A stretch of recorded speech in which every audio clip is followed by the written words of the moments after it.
பாதம் பணிந்திடணும்.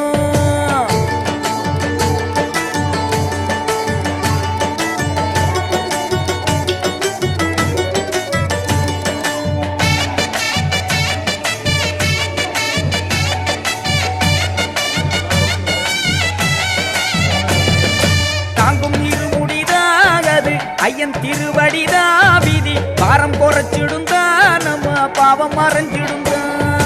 தாங்கும் இருமுடிதாகது ஐயன் திருவடிதா விதி பாரம் குறைச்சிடுந்தா நம்ம பாவம் மறைஞ்சிடுந்தா.